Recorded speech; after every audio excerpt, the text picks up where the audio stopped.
प्रा वाम अश्नोतु सुस्तुति है इंद्रा वरुण याम हुए याम रधाथे सदस्तुतिम रधाथे। भली भांति प्राप्त करे तुम दोनों को उत्तम प्रशंसा है। हे इंद्रियों को वश में करने वाले और वर्ण की जाने योग्य, जिस औरत अर्थात नारी को मैं आहूत करता हूं, जिस साधनापूर्ण स्तुति को तुम दोनों अभिवृद्ध करते हो। यह मंत्र ऋग्वेद के प्रथम मंडल के 17वें सूक्त का 9वां मंत्र है और इसके ऋषि हैं भगवान मिदातिथि महिवत कांड। और इसका चूंकि सूक्त का ही मुख्य विषय चल रहा है, देवता जिसे कहा जाता है, देवी विषय भी कहा जाता है, वह है इंद्र अर्थात इंद्रियों को वश में करने वाला, और वरुण अर्थात वर्ण किए जाने योग्य। इस 9वें मंत्र का छंद है गायत्री और स्वर है षड्ज। तो यहां पर जो व्यक्ति अपने इंद्रियों को वश में करके वरुण बन गया है, अर्थात जो लोगों के लिए अनुगमनीय बन गया है, ऐसे व्यक्ति की यहां पर बात की गई है। और उनके जो प्रशंसनीय कार्य हैं उन्हें ईशान किस प्रकार पुरस्कृत करता है यहां पर बताया गया है। यहां पर पहला फुटनोट है इसी मंत्र का, भली भांति प्राप्त करे तुम दोनों को उत्तम प्रशंसा। प्रा अश्नोतु वाम सुस्तुति है। इसकी व्याख्या यहां पर की गई है। कहा गया है, सावधान वह औरत निराश्रित और जीवन साथी विहीन कदापि ना रहने पाए। ईशान ब्रह्म परमात्मा अर्थात ईश्वर इस हेतु इंद्रियों को वश में करने वाले इंद्र और वरुण किए जाने योग्य वरुण की प्रशंसा करता है। जैसे कि हमने देखी कि अष्टम मंत्र में जो है, पिछले मंत्र में हमने लिए कि जो इंद्र और वरुण हैं वह जो नारी को उन्होंने आश्रय दिया और उदाहरण दिया गया था भगवान कृष्ण का, ऐसे जो कि उन्होंने अपने जीवन साथी के लिए उन्होंने जो साथ दिया, तो वहीं पर कहा गया कि जो ऐसा व्यक्ति जो उनको आश्रय देता है, नारियों को जो आश्रय देता है, उनकी प्रशंसा कर रहा है ईशान की, वो जो है प्रशंसनीय है। ईशान अपने आश्रय में लेता है। फिर इसमें अगला फुटनोट कहा गया है कि हे इंद्रियों को वश में करने वाले और वर्ण के जाने योग्य, जिस औरत अर्थात नारी को मैं आहूत करता हूं, जिस साधनापूर्ण स्तुति को तुम दोनों अविरुद्ध करते हो। इसमें कहा गया है कि इंद्रियों को वश में करने वाले इंद्र और वरुण के जाने योग्य वरुण के द्वारा ईश्वर की यह स्तुति एक साधनापूर्ण स्तुति है। धर्मयुद्ध एक साधना है जिसे वही कायर, भीरू, डरपोक और निकृष्ट व्यक्ति दूर भाग सकता है जिसे अपने पौरुष तक का कोई पास न रह गया हो। धर्मयुद्ध किसी सांप्रदायिक स्वार्थ सिद्धि के लिए कदापि नहीं किया जाता। वह मानव हित, जनहित और विश्वहित हेतु ही किया जाता है। वह तभी किया जाता है जब मानव हित, जनहित और विश्वहित के लिए इसके अतिरिक्त और कोई विकल्प ना हो कि धर्मयुद्ध किया जाए।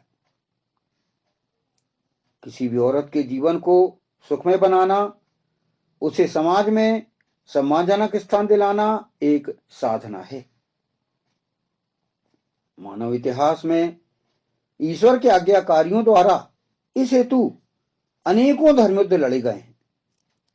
इस कार्य को ईशान की उपासना समझकर करने की आवश्यकता है और ईशान अर्थात ईश्वर इसका पूरा पूरा पुरस्कार प्रदान करने में पूर्णतः सक्षम है। तो यहाँ पर वही कहा गया है कि नारियों के लिए जो धर्मयुद्ध किए गए हैं वे जो हैं उनको सम्मानजनक स्थिति दिलाना, उनके जीवन को सुखमय बनाना, इसके लिए किया गया। और उससे धर्मयुद्ध भी किया जा सकता है, ये अनुमति देता है ईशान। जिस प्रकार हमने देखे हैं भगवान राम ने, श्री रामचरितमानस हर किसी के घर में है, तो हर कोई जानता है कि भगवान राम ने रावण से युद्ध क्यों किया। क्योंकि भगवान राम ने भगवती सीता की रक्षा के लिए रावण से युद्ध किया कि रावण ने सीता का हरण कर लिया था और अपनी पत्नी की रक्षा के लिए, अपनी पत्नी की सुरक्षा के लिए उन्होंने धर्मयुद्ध किया रावण से। तो यह ईशान ब्रह्म परमात्मा की नजरों में प्रशंसनीय कार्य है। और वे जो हैं, हमने इस प्रकार घर घर में यह जो है इतिहास पढ़ाया जाता है, लोग वाग अखंड रामायण करते हैं और रामचरितमानस लोग वाग पढ़ते हैं। क्यों? क्योंकि ये जन सामान्य को ये ज्ञात हो सके कि नारी की रक्षा के लिए धर्मयुद्ध किया जा सकता है। ये आदर्श स्थिति भगवान राम ने समाज के सामने प्रस्तुत की। इसी प्रकार हम देखते हैं महाभारत में भी द्रौपदी के लिए पूरा युद्ध हुआ। तो वो क्यों हुआ वो भी हम समझ सकते हैं कि हर कोई ने महाभारत देखा है, भगवान श्री कृष्ण का इतिहास पढ़ा है, सुना है, टीवी सीरियल्स में देखा है।